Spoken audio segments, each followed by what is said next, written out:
हमने अक्सर फिल्मों में ऐसे किरदार देखे हैं जो जनता के नायक होते हैं तो वहीं समाज के खलनायकों के लिए दुश्मन के तौर पर जाने जाते हैं। आज हम आपको एक ऐसे आईएएस अफसर की कहानी दिखाने वाले हैं जो सही मायनों में जनता के हीरो हैं तो वहीं जिनका नाम सुनते ही असामाजिक तत्व थर-थर कांपने लगते हैं।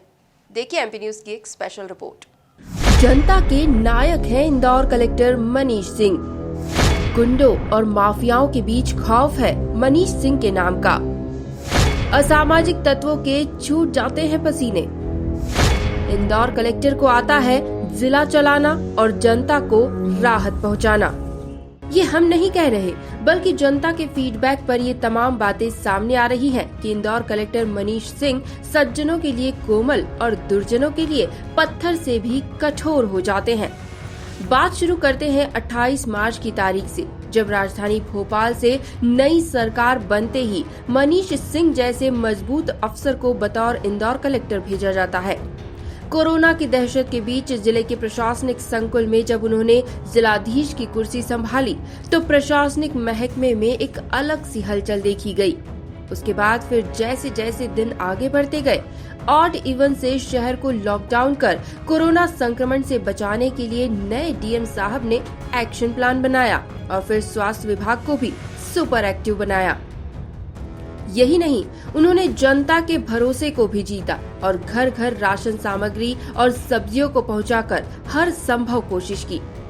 ये वो दौर था जब घरों में कैद जनता रोजाना शाम होते ही कलेक्टर मनीष सिंह के हर एक वाक्य को सुनकर खुद को महफूज महसूस करती थी।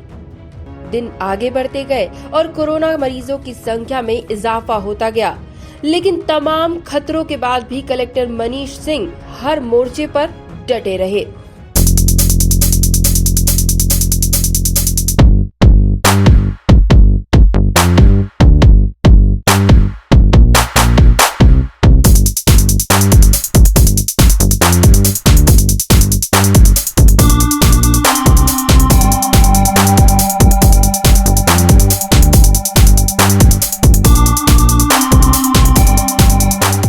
कोरोना पर काबू पाने के लिए कई अन्य जिलों के कलेक्टर भी इंदौर के फैसलों से ही सीख लेते रहे। फिर बात चाहे कोविड हेल्प कॉल सेंटर की शुरुआत रही हो या प्राइवेट अस्पतालों को मरीजों के सही इलाज के लिए तैयार करने की नीति रही हो, या फिर बात रही हो इंडेक्स मेडिकल कॉलेज और अरविंदो अस्पताल को कोविड अस्पताल बनाने जैसे बड़े फैसले लेने की बारी।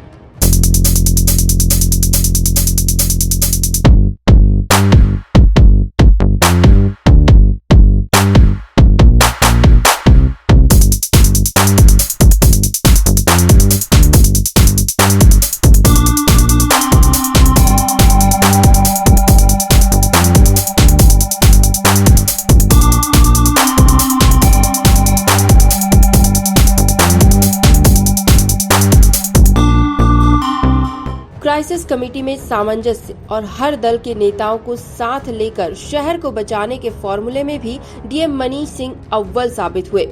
अनुशासन का पूरा पालन और प्रशासनिक टीम पर मजबूत पकड़ के चलते कलेक्टर हर मोर्चे पर जनता के हीरो बनते चले गए।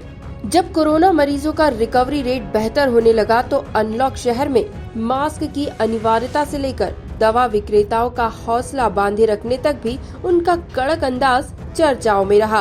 कोरोना की चुनौती पार करने और जनता में भरोसा जीतने तक ही ये अफसर नायक नहीं बने, बल्कि उपचुनाव की घड़ी आते ही कलेक्टर ने जिला निर्वाचन अधिकारी का दायित्व भी पूरी निष्ठा से निभाया।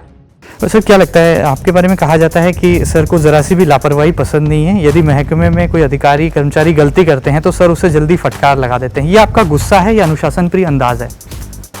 देखिए, गुस्सा तो खैर आ ही जाता है कई बार, पर वो गुस्सा मोमेंटरी रहता है। अगर मुझे लगता है कि कोई अधिकारी कर्मचारी काम कर सकता है और उसकी लापरवाही से परफॉर्मेंस नहीं हो रहा है तो गुस्सा आता है वो, और अगर पर ऐसा लगता है कि किसी अधिकारी कर्मचारी की काबिलियत नहीं है उस काम को करने की तो डेफिनेटली गुस्सा नहीं आएगा उसमें। पर गुस्सा मोमेंटरी रहता है, ऑफिशियल रहता है। वो ऐसा नहीं है कि उससे मोहब्बत में कहीं कमी हो गई या मेरे उसके सपोर्ट में कमी हो गई, प्रोटेक्शन में कमी हो गई। जनरली टीम वर्क से ही काम होता है। गुस्सा भी कर लेता हूँ, फिर उसको अच्छे से ही बात करता हूँ, उसको मोटिवेट भी करता हूँ, तारीफ अच्छा काम करता है तारीफ भी करता हूँ। क्योंकि इस समय सरकारी अधिकारी कर्मचारियों का दायित्व बहुत महत्वपूर्ण है और करना चाहिए जनता के लिए। आज सब लोग नौकरी कर रहे हैं आम जन के लिए। जब जनप्रतिनिधि की उनकी टीम इतनी जम के भिड़ी है, सबने जान पे खेल करके उस समय पीक समय में सब मोहल्लों में गए, बांटा सब कुछ किया, तो सरकारी अधिकारी कर्मचारियों को भी काम करना चाहिए। जब उपचुनाव की बात खत्म हुई तो सरकार के एंटी माफिया अभियान का सबसे सख्त इम्पैक्ट भी इंदौर जिले में ही दिखा और प्रदेश का सबसे बड़ा राशन माफिया भी कलेक्टर मनीष सिंह के फंदे से बच नहीं पाया। इतना ही नहीं, कई गुंडों ने तो डीएम साहब के गुस्से को देखते हुए शहर छोड़ना ही शुरू कर दिया और एक एक कर हर तरह के माफिया पकड़े जाने लगे। पुलिस ने कंधे से कंधा मिलाकर कलेक्टर मनीष सिंह के हर एक्शन पर ठोस रिएक्शन भी दिखाया। आज जब शहर में गुंडों के पसीने कलेक्टर का नाम सुनते ही छूटने लगते हैं, अपराधी तो शहर में आना ही नहीं चाहते, वहीं माफियाओं में भी जिला कलेक्टर के नाम की दहशत व्याप्त है।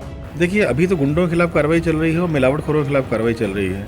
मेरा ये कहना है कि जो भी इस तरह के लोग हैं उनको अभी से सतर्क हो जाना चाहिए।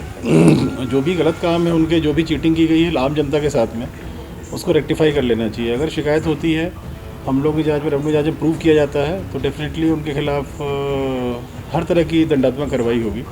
क्योंकि ऐसे लोग केवल समाज के सामान्य लोगों के साथ, आम नागरिकों के साथ चीटिंग करके, जालसाजी करके और नियमों की हेराफेरी में फंसा के उनको धन अर्जन करते हैं। ऐसे जितने लोग हैं जो गुंडागर्दी के साथ साथ भूमाफियाओं को या इस तरह के गलत तत्व भूमाफिया से जुड़े हुए हैं, उनको संरक्षण देते हैं, इनके खिलाफ डेफिनेटली कार्रवाई रहेगी। आगे चल के जैसा शासन निर्देश होगा, लैंड में जो गलत डीलिंग्स करने वाले लोग हैं, इनके खिलाफ भी कार्रवाई अगर शासन बोलेगा तो उनके खिलाफ भी की जाएगी। इस संबंध में राज्य शासन के भी निर्देश बड़े क्लियर हैं और माननीय मुख्यमंत्री जी द्वारा भी समय समय वीसी ली जाती है, उनके भी बड़े स्पष्ट निर्देश हैं।